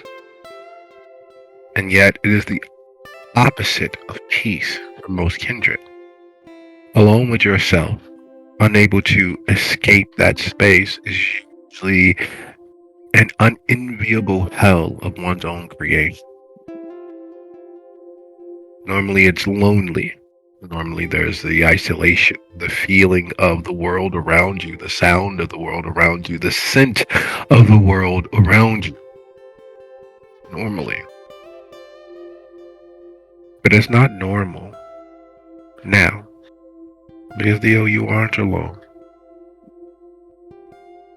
There's the 13-year-old you who'd shut down the traffic signals on State Street, causing several deadly car crashes. There's the prior to your embrace you, a victim of your own success. There is the before now you, ensconced safely in your castle in the sky. There's the now you, realizing what minefields are there in your own heart and thoughts. And to bat them aside, though you will, when you are able to lie to yourself, to not look into the mirror, to avoid, you don't have that recourse in this moment. But each of those versions of you are just like the voice in your head when you begin to scream endlessly, able to go on forever. And it'd be bad enough if it was just you, and you, but it's not. Ring around the you, and you are the many other faces and voices. There's a blonde, glasses wearing, elegantly dressed woman. There's a short, rotund South American gentleman who proudly declares himself, "Oh, it's Clyde. Nice to meet you. I'm going to put you forever. This is going to be so much fun." There's a tall, dashing, roguish Irish pirate. There's his crying and weeping child bride. There's more and more voices joining the fray, watching as you assail you, offering pointers. Oh, don't forget! Remember when he was in the bathroom by himself? He didn't think, and oh my God, you realize that and they're going on and on with moments that are and were personal and private and self-delusional. A chosen perspective that allowed you to escape any ramifications, anybody else's considerations. And they're there in the gallery, pointing, jeering, and applauding and taking part. Not that it's hell for an introvert, but it is. Even in your sanctum sanctorum, the voices, the faces, beings that you don't know, there with you in this forever of alone.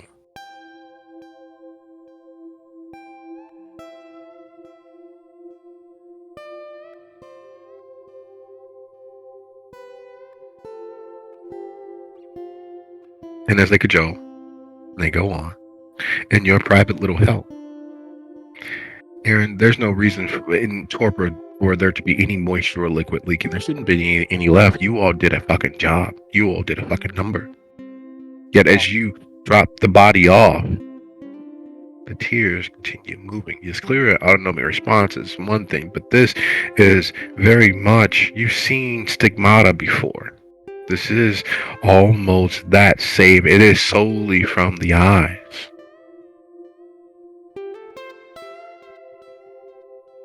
Yeah, just kind of as I let the lower body go, I guess roll him over with my foot to look at his eyes. I just wave my hand over. Hey, you actually in there, champ? To the left, to the right, trying to see if I can get his eyes to track. Is there any reaction, or is it just the bleeding tears? It's the bleeding tears. There never is a response when kindred drop into torpor, though they are still aware of the world around them.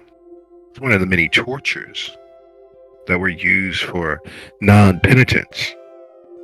You'd stake them so they could see all of the worship. You'd stake them so that they were still part of the ceremonies going round. You staked them so that they were there in body and spirit, unable to take the many blessings of focused union and fellowship. Usually it was a day, a night here, or a week there. There was one gentleman who was staked for 5 years, kept in fellowship without ever being able to take part. When he was unstaked and fed and brought back to some semblance of himself, he still wasn't there. It was as if he was one of the many bodiless dead, but given the gift of having a physical form. Something cracked in him, and it didn't seem to be possible to be healed. Okay, so this isn't I know you said it, but this isn't torture, right? You could always join him and find out. No, there's problems if I'm torturing someone, theoretically. He just Only if it's a friend. kind of reaches forward and uses his fingers to close the eyelids. Then remembers how fucking stupid that action is because they'll just open back up due to atrophy and rigor mortis and all that good shit. Look, once we figure out how to help you, we'll get you back moving and all that good shit. Oh, what's this? I could. No, wait, let me. I don't feel good about this. And there's honestly a voice in the back of my head telling me to throw some blood down your gullet and get you moving again, but he kind of looks away, a bit of shame on his face. If I get you up and moving again, I can't guarantee that you're going to be doing anything but trying to kill people again. Well, kill us. Aaron, are you familiar with the Uncanny Valley? Yeah. Excellent. So you know that feeling. You know what it would when you're looking at something that is human in seeming but definitively not human, and the ick that it causes, the brain sweats that it inspires. Yeah. It's worse when it can speak. As you stare into his face and you give that, if you don't, we will find you. We will study you. We will find which sensitive places to poke. Make sure you know that we are poking. Bring our vessel back, and we promise to not poke nor salt test you. Don't, and we will not stop, because the body is here. We are everywhere. Kind of just, the sitting on the back of your legs thing, where you're crouched down but you're not quite like flat to the ground. As he's looking over the face of his friend, he just uses the hand that's not holding the gun to slowly wipe back his hair as he lets out an exasperated sigh and just, The lights blink when you do.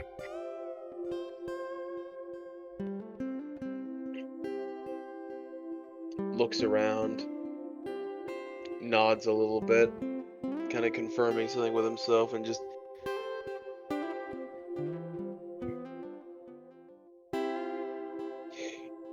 there's one thing that Uncle Sam taught me that I still keep to this day.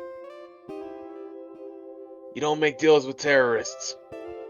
And with that, he'll walk away, leaving the body in that secluded space away from the sun.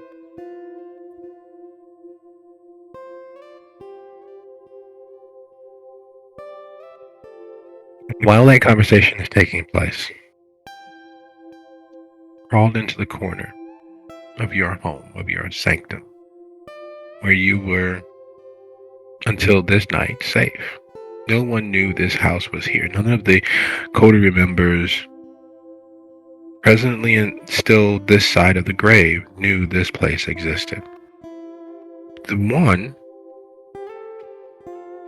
last that you gave access to this place is no longer in the land of the living.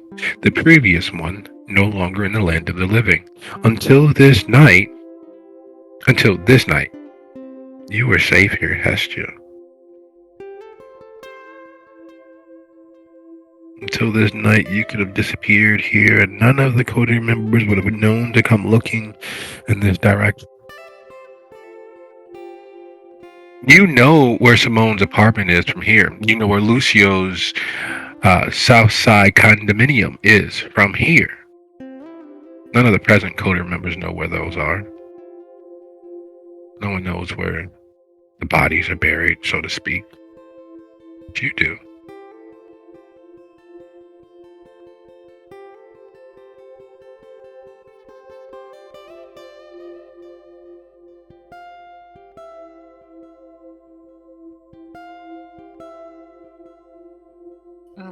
There's still tears happening, but she recognizes the fact, having a fairly good medicine, that she needs to seal her neck, or else she's going to continue to lose blood, and getting away from him will be for naught, because she will, like the rest of them, end up on the other side. And it won't even be pretty or potentially good, because she knows she has enemies on the other side, so that would not be the safest place for her to go. And it's for that reason she is going to fight to stay conscious, fight to keep the rest of what blood she has in her system inside her body. So that's what she's focused on.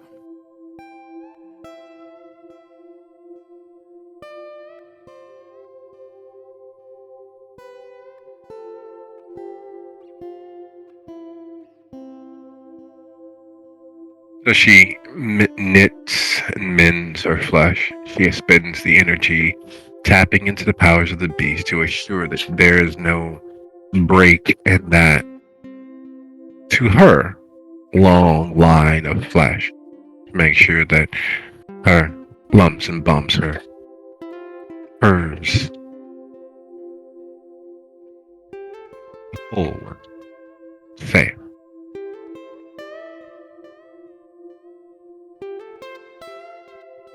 40 years ago, you were almost found here.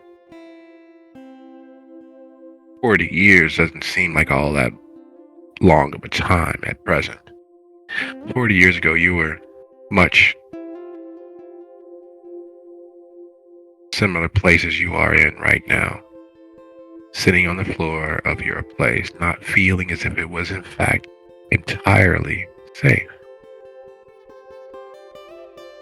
You very rarely go back to that memory or that moment of hiding here in your supposed safe haven, feeling as if it was not quite safe.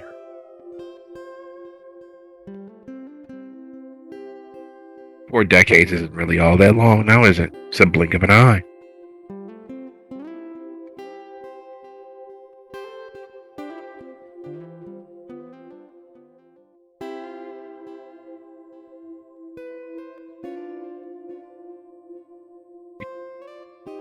You find blankets, Miriam. Blankets upon blankets. And not the modern multi-weave, but here's the thing that most people don't really know about Heshia's actual fallback, her non-haven homes. They tell the story of her existence, tell the story of the city itself. A lot has changed in 40 years. A lot has changed, modified, grown. But inside each of Heshia's havens is a history of her going back to her living days, going back to the communities that existed, that she was party to and part of, no matter how thin that connection was. So the blankets are all hand woven. Blankets are the sort of things that would be cherished mementos passed from one generation of a family to the next. The bedding, in a similar state of kept up and mended and darned in corners. Places where normally they'd go frayed or too thin to use. The care and maintenance of them is clear and obvious. Some of the color faded through wash. The picture places along the wall, the doorknob even, telling a story that most would never notice, but you, being a dual major, realize that it is in fact good old-fashioned Chicago design, the Chicago Art Deco that was all the rage just before the many revolutions of the late 60s and 70s throughout the city and the world at large. The filigreed and carved in bronze, copper that you don't find on modern doorknobs, the simple, functional doorknobs of today, the late 80s and 90s. All of that means absolutely nothing.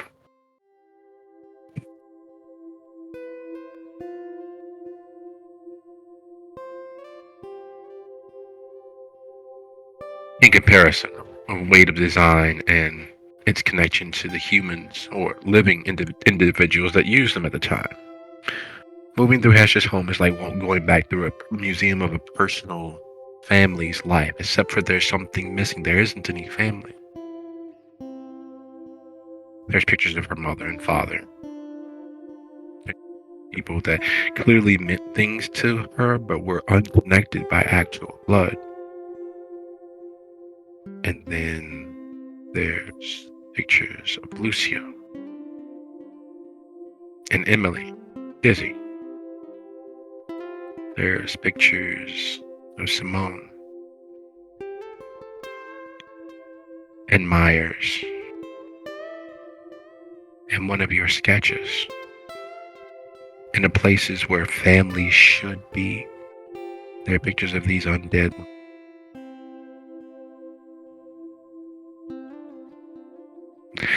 And while you don't want to make the connection, Miriam is in fact smart enough to make the obvious connection. Most people would say that the connection was that each of them mattered to her. But as you stand here with the blanket in hand before you, there's one connection that they all have. They all let her down.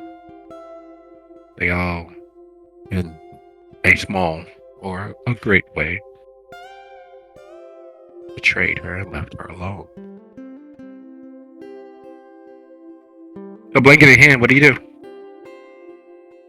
I will make a slight detour to grab a washcloth and a bowl, and then I will swing back by and wrap her up as best as I can, nice and cozy, and help her clean up.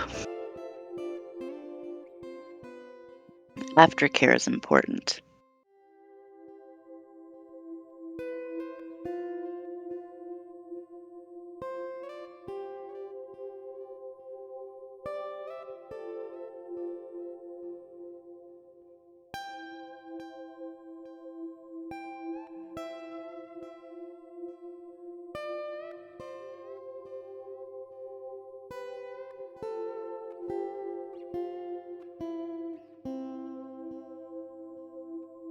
Was you three are back in the room. Hestia knitted together.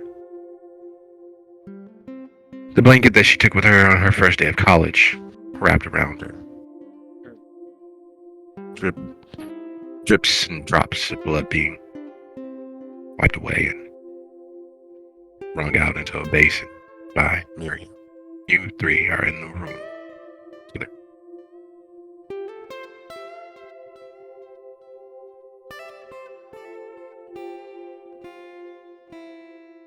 Kind of gestures to get Miriam's attention and looks over to Estia, just kind of. She doing any better?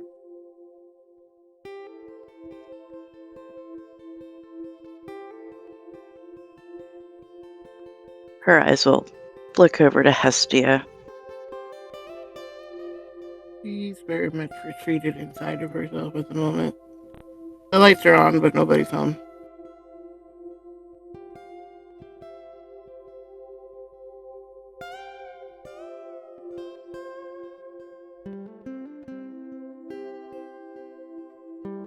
Take that as a no then.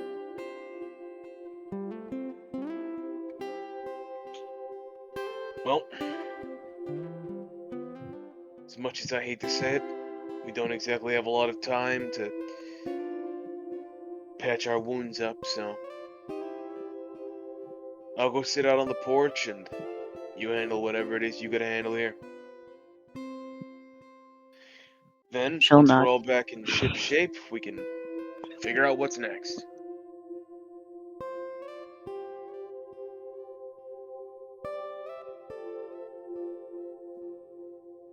And with that, he'll walk out, noticing Miriam's nod. Sorry about that.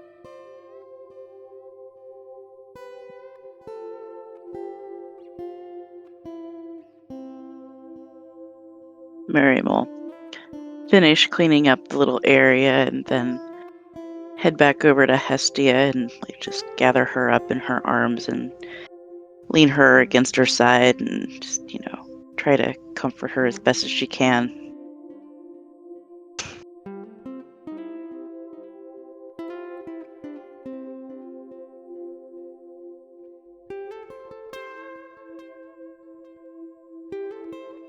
The members of this coterie,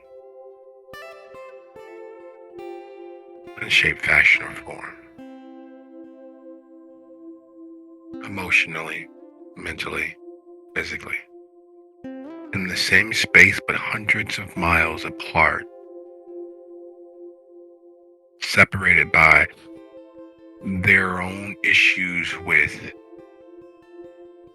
themselves and the world around them, lost to their own thoughts and grasp of what is happening now. Later.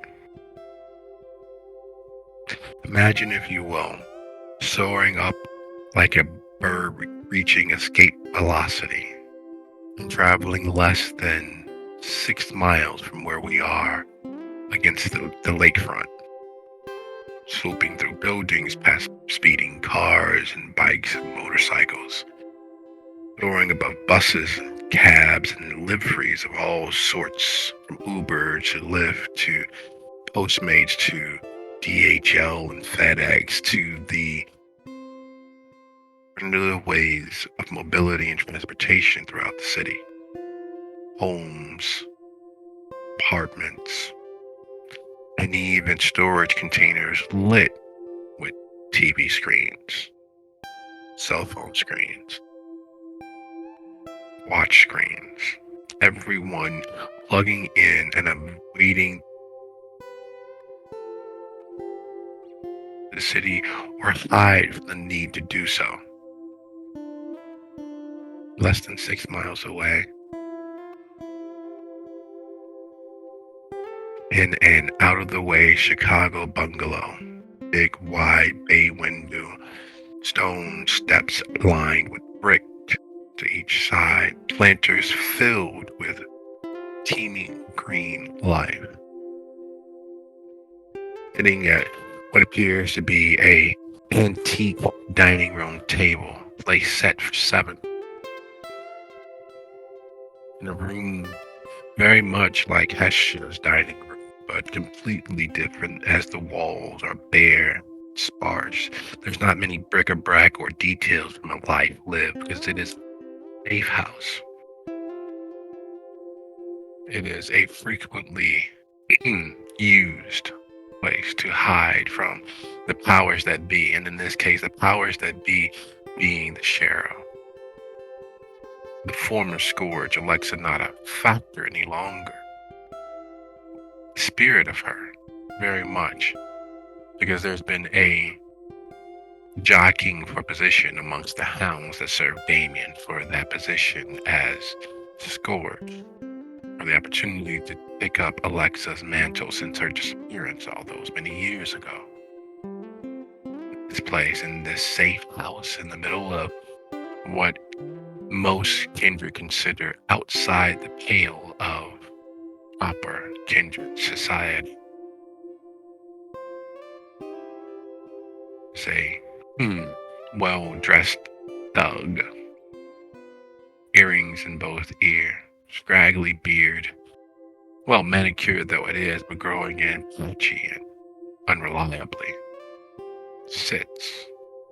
And much like all of the places we've seen thus far getting here, scrolling through an electronic screen, phone the size of a tablet sitting in his hand, as he scrolls and taps and tick, tap, tap, tap. Flyboy doesn't usually leave O'Hare. The facility and the bounding neighborhood is his domain. Yet for the first time in what feels like forever, he is outside of that domain and scrolling patiently as he awaits his guests, who arrive via the back door. Tall, wide, dark-suited individuals wearing mirror shades. You can see the earpiece in each of their left ears. They move past Flyboy. They check the locks on the front door. They make sure that there's no other person inside the building, and then they turn around and leave. Once they do, in walks the guest of honor. Boy looks up, turns the tablet face down on the table.